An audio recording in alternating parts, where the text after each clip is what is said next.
या देवी सर्वभूतेषु मा स्कंदमाता रूपेण संस्थिता नमस्तेस्यै नमस्तेस्यै नमस्तेस्यै नमो नमः। चैत्र नवरात्रि का आज 5वां दिन है, जो माता स्कंद का दिन है।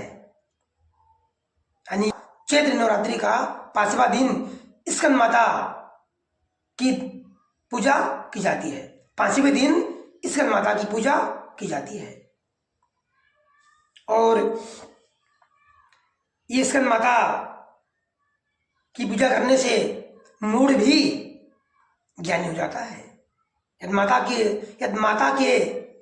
यदि स्कंद माता का आशीर्वाद कृपा प्राप्त हो जाए तो मूड भी ज्ञानी बन जाता है, इसमें कोई शक नहीं है। इसलिए हम सबको मिल करके माता स्कंद की पूजा विधि विधान से सच्चे मन से अवश्य करना चाहिए। सिंहासन गता नित्यम पद्माश्रिते करद्वया शुभदास्तु सदा देवी स्कंदी माता यशस्वनी। पहाड़ों पर आकर सांसारिक जीवों में न्यू चेतना का निर्माण करने वाली स्कंद माता नवरात्रि में 5वें दिन इस देवी की पूजा अर्चना की जाती है। कहते हैं कि इनकी कृपा से मूड भी ज्ञानी हो जाता है। यदि स्कंद माता का कृपा हो जाए तो मूड का मतलब मूर्ख अज्ञानी कोई भी ज्ञानी बन जाता है। स्कंद कुमार कार्तिकेय की माता के कारण इन्हें स्कंद माता नाम से अभिहित किया गया है। इनके विग्रह में भगवान स्कंद बाल रूप में इनकी गोद में विराजित है। इस देवी की 4 भुजाएं हैं। ये दाईं तरफ की ऊपर वाली भुजा से स्कंद को गोद में पकड़े हुए हैं। नीचे वाली भुजा में कमल का पुष्प है। बाईं तरफ ऊपर वाली भुजा में वर मुद्रा में है और नीचे वाली भुजा में कमल पुष्प है। इनका वर्ण एकदम शुभ्र है।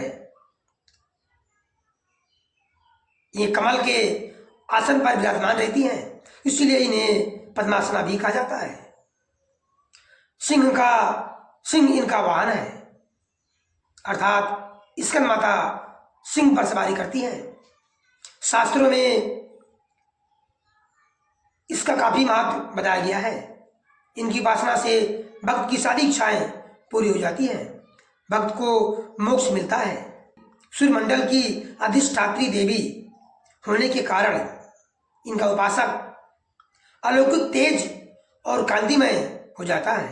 अतः मन को एकाग्र रखकर और पवित्र रखकर इस देवी की आराधना करने वाले साधक या भक्त को भवसागर पार करने में कठिनाई नहीं आती है।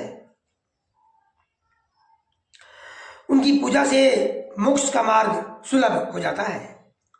यह देवी विद्वानों और सेवकों को पैदा करने वाली शक्ति है। यह देवी विद्वानों को और सेवकों को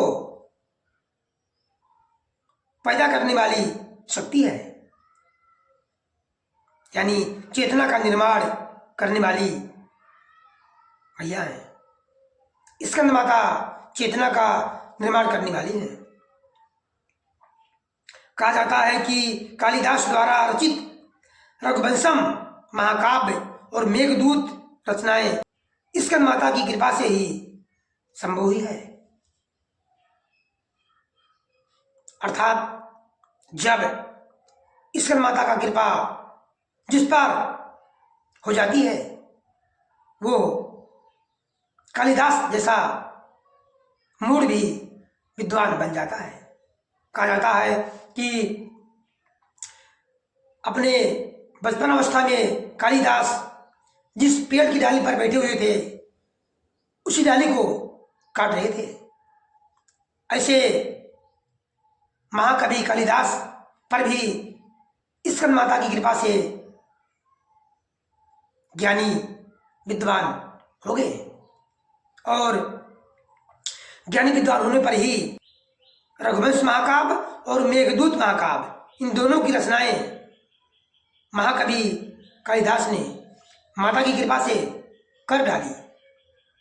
अर्थात बात स्पष्ट हो गई कि मूड भी माँ के शरण में आ जाए तो उसे भी मैया स्कंद माता मूड से ज्ञानी बना देती है।